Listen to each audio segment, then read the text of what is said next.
Le conditionnel présent sert très souvent en français, mais on le confond facilement avec le futur simple. Pourtant, le sens n'est pas le même. Au conditionnel, on parle d'un souhait, d'une possibilité, d'un conseil ou d'un fait qui dépend d'une condition. Si tu écris mal cette forme, la phrase peut sembler plus certaine qu'elle ne l'est vraiment. Dans cette leçon, tu vas apprendre à reconnaître le conditionnel présent et à le former correctement. Tu vas aussi comprendre dans quelle phrase on l'utilise, par exemple pour demander poliment ou pour imaginer une action possible. Enfin, tu vas t'entraîner avec des exercices corrigés pour éviter les erreurs les plus fréquentes. Le conditionnel présent se forme avec le radical du futur simple et les terminaisons de l'imparfait. Ces terminaisons sont est, ion, yé, est. Par exemple, avec le verbe chanter, on prend le radical chanter et on obtient je chanterai, tu chanterais, il chanterait. Le mot présent indique seulement le temps de la forme, pas une action forcément réelle. On emploie le conditionnel présent dans plusieurs cas. D'abord, pour une action possible si une condition est réalisée. Si j'avais le temps, je lirais davantage. Ensuite, pour un souhait, j'aimerais partir en voyage. On l'utilise aussi pour une demande polie. Pourriez-vous m'aider, s'il vous plaît? Pour bien choisir cette forme, suis une méthode simple. D'abord, demande-toi si l'action est certaine ou seulement possible, souhaitée ou polie. Ensuite, cherche l'infinitif du verbe et son radical du futur. Enfin, ajoute la bonne terminaison de l'imparfait selon le sujet, puis relis la phrase pour vérifier le sens. Prenons un exemple simple. Je parlerais plus fort si la salle était plus grande. Le verbe est parler. Son radical du futur est parler, puis on ajoute la terminaison et parce que le sujet est je. On écrit donc parlerait, et non parlerait, car ici l'action dépend d'une condition. Regardons maintenant un verbe irrégulier, venir. Dans la phrase nous viendrions plutôt si le bus passait avant, on ne garde pas l'infinitif entier. Le radical du futur est viendre. Avec le sujet nous, on ajoutions. Cela donne nous viendrions. Le sens montre bien qu'il s'agit d'une possibilité, pas d'un fait certain. Voici un troisième exemple très utile.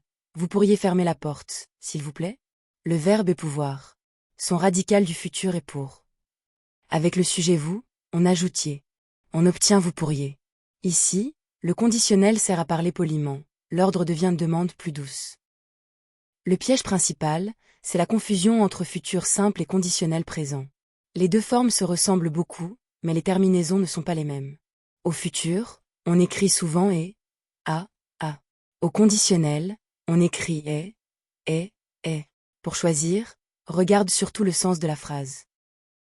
Premier exercice. Complète la phrase. Si j'avais plus d'argent, une bicyclette neuve. Le verbe à employer est acheter. Demande-toi si l'action est certaine ou liée à une condition. Mets la vidéo en pause et essaie.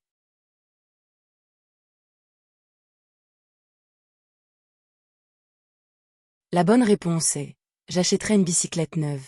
Pourquoi? Parce que l'action dépend de la condition si j'avais plus d'argent. On doit donc employer le conditionnel présent. Le verbe acheter a pour radical du futur acheter, puis on ajoute la terminaison et avec le sujet je. Deuxième exercice. Complète, nous, bien visiter ce musée demain, si nous avions plus de temps. Le verbe est aimer. Fais attention, le mot demain peut faire penser au futur, mais ici il y a une condition. Mets la vidéo en pause et essaie.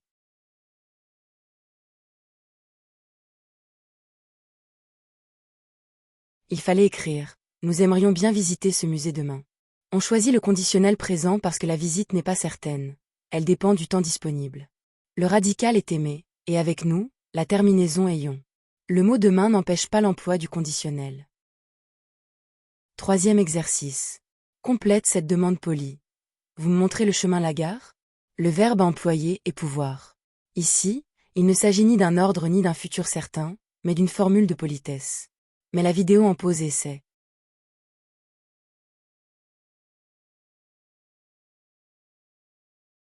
La réponse correcte est « Pourriez-vous me montrer le chemin à la gare ?»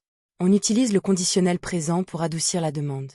Le verbe pouvoir a pour radical pour, et avec vous, on ajoutiez. Attention à bien garder le D dans pourriez. Retiens l'essentiel. Le conditionnel présent se forme avec le radical du futur et les terminaisons de l'imparfait. Il sert à exprimer une action possible sous condition, un souhait, un conseil ou une demande polie.